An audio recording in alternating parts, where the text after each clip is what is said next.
তেহরানের উপর ওয়াশিংটনের সম্ভাব্য সামরিক হামলার হুমকিতে বিশ্ব রাজনীতির ময়দানে রণমূর্তি ধারণ করেছে ক্রেমলিন। হোয়াইট হাউজের রক্তচক্ষু আর কঠোর নিষেধাজ্ঞার ক্রমাগত হুমকিকে বৃদ্ধাঙ্গুলি দেখিয়ে দীর্ঘদিনের পরীক্ষিত বন্ধু ইরানের পাশে সরাসরি দাঁড়িয়েছে ভ্লাদিমির পুতিনের রাশিয়া। কেবল কূটনৈতিক সমর্থনই নয়, তেহরানের বিরুদ্ধে পেন্টাগনের যে কোনো হঠকারী পদক্ষেপের বিরুদ্ধে এবার প্রকাশ্য রণহুঙ্কার দিল মস্কো। তেহরানকে ঘিরে ঘনীভূত হচ্ছে যুদ্ধের মেঘ, আর সেই মেঘ সরাতে এবার ঢাল হয়ে দাঁড়ালো রাশিয়া। ইরানের বিরুদ্ধে সামরিক হামলার হুমকি অব্যাহত রেখেছে মার্কিন প্রেসিডেন্ট ডোনাল্ড ট্রাম্পের প্রশাসন।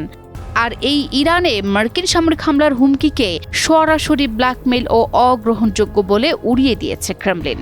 দেশটির পররাষ্ট্র মন্ত্রণালয় যুক্তরাষ্ট্রের এমন অবস্থানের তীব্র সমালোচনা করে বলেছে, ইরানের অভ্যন্তরীণ অস্থিরতাকে অজুহাত হিসেবে ব্যবহার করে আবারও হামলা চালানো হলে তা মধ্যপ্রাচ্য সহ বৈশ্বিক নিরাপত্তার জন্য ভয়াবহ পরিণতি ডেকে আনবে। 13 জানুয়ারি এক কড়া বিবৃতিতে রুশ পররাষ্ট্র মন্ত্রণালয়ের মুখপাত্র মারিয়া জাখারোভা গত বছরের জুনে ইরানের পারমাণবিক স্থাপনায় মার্কিন বিমান হামলার মতো হঠকারী ঘটনার পুনরাবৃত্তি না করতে ওয়াশিংটনকে চরম হুঁশিয়ারি দিয়েছেন। মস্কো স্পষ্ট করেছে যে এ ধরনের উস্কানি গোটা বিশ্ব নিরাপত্তাকেই খাদের কিনারে ঠেলে দেবে। শুধু সামরিক হুমকি নয়, ইরানের বাণিজ্যিক অংশীদারদের উপর 25% শুল্ক আরোপের মার্কিন পরিকল্পনাকে সরাসরি ব্ল্যাকমেইল ও অশোভন প্রচেষ্টা হিসেবে অভিহিত করে তা প্রত্যাখ্যান করেছে ক্রেমলিন।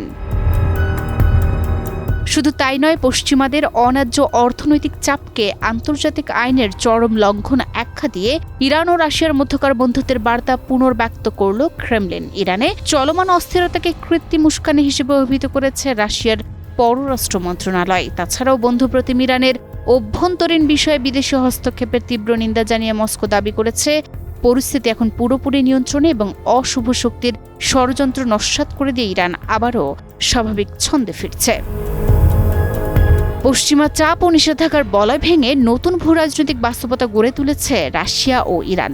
2026 সালের এই সন্ধিক্ষণে দাঁড়িয়ে রাশিয়া এবং ইরান কেবল দুটি রাষ্ট্র নয়, বরং তারা পরিণত হয়েছে এক অবিচ্ছেদ্য কৌশলগত শক্তিতে।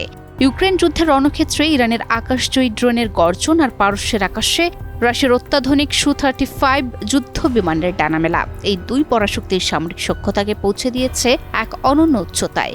অর্থনৈতিক সার্বভৌমত্ব রক্ষায় ডলারের আধিপত্যকে চুরমার করে দিয়ে মির ও শ্বেতা ব্যাংকিং ব্যবস্থার মেলবন্ধন ঘটিয়েছে এই দুই মিত্র।